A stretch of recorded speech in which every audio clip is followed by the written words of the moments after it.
Hello everyone. आज हम शिक्षा निदेशालय राष्ट्रीय राजधानी क्षेत्र दिल्ली की वर्कशीट 91 करेंगे। 16 फरवरी। प्यारे बच्चों, इन कार्यपत्रों के माध्यम से हम लोग नई नई बातों को सीख रहे हैं। तो आइए आज हम कार्यपत्रिका में मेरे संग की औरतें मृदुला गर्ग जी के द्वारा लिखे गए पाठ का अगला अंश पढ़ते हैं। हम चार लिखते हैं, यानी जो लेखिका की चार बहनें हैं वो लिखती हैं और तमाम खानदान हमको पढ़ता है। मेरे ससुराल में मुझे कोई नहीं पढ़ता, यानी उनके ससुराल के जो लोग हैं वो उनको नहीं पढ़ते हैं, उनकी किताबों को नहीं पढ़ते। इस तथ्य को हजम करने में मुझे काफी वक्त लगा। ये जो तथ्य है इसे समझने में उन्हें काफी वक्त लगा। फिर उसके फायदे भी नजर आने लगे।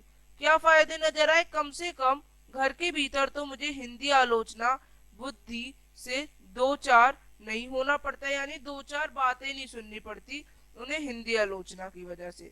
खैर, मैं अपनी नहीं उन आदेवियों की बात कहना चाहती हूँ। वो अपने घर की नहीं, वो उन लोगों की बात कहना चाहती है जो परदादी की मन्नत के नतीजतन धरती पर आई और लेखक नहीं बनी। यानी वो उन लोगों की बात करना चाहती हैं जो जो थे परदादी की बात को नहीं मानते थे और जो बनी, यानी उन्हें सांस लेने की जरूरत कुछ ज्यादा हो समझ में आता है।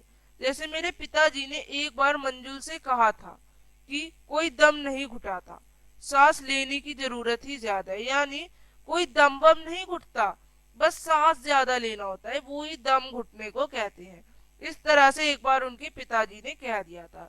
पर यहाँ तो हम सैर तो गैर लेखिका बहने सवा शेर की, हम सब तो लेखिका थी और सवा शेर थी। चौथे नंबर वाली रेणु का आलम यह था, उसका कहना यह था कि गर्मी की दोपहर में स्कूल से वापसी पर जब गाड़ी उसे और उसकी छोटी बहन अचला को बस अड्डे से लेने जाती तो रेणु उसमें बैठने से इनकार कर देती। क्यों? उसका कहना था कि थोड़ा सा रास्ता गाड़ी में बैठकर तय करने की क्या जरूरत, इसमें थोड़ा सा सामंतशाही, यानी थोड़ा सा अलग सा प्रतीत होता है कि लोग हमारे अंडर काम कर रहे हैं। उनको इस तरह का बुरा लगता, जो शायद सच भी था। पर साथ ही पिता के अतिरिक्त लाड़ का भी, और उनके पिता का लाड़ भी बहुत था, और रसोइये थे को खाना खिलाकर जल्दी फारिग करने की लाचारी का भी। माँ तो सब चीजों से उदासीन यानी उदास रहती, पर पिता काफी कुड़ते भुनते जब देखते कि अचला गाड़ी में बैठी चली आ रही है और रेणु जो है पीछे पीछे पसीने में तरबतर आ रही है चलते चलते। बचपन में एक बार चुनौती दी गई किसको? रेणु को।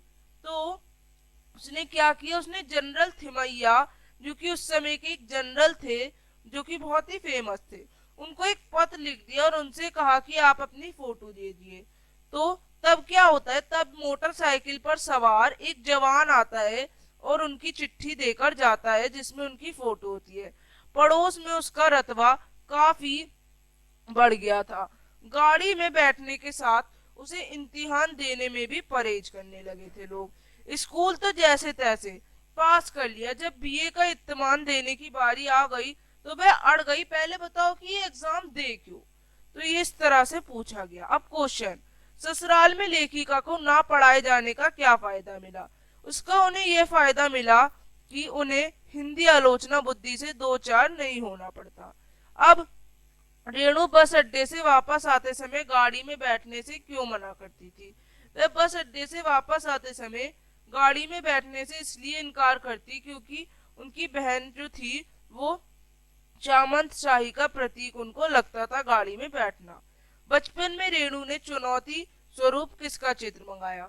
बचपन में रेणु ने एक बार चुनौती स्वरूप जनरल थिमैया का चित्र मंगाया था, जो एक जवान उनके दरवाजे पर देकर गया।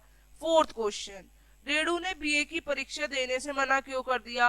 रेणु ने बीए की परीक्षा देने से इनकार इसलिए कर दिया क्योंकि वह इन परीक्षा को देना क्यों जरूरी है ये जानना चाहती थी।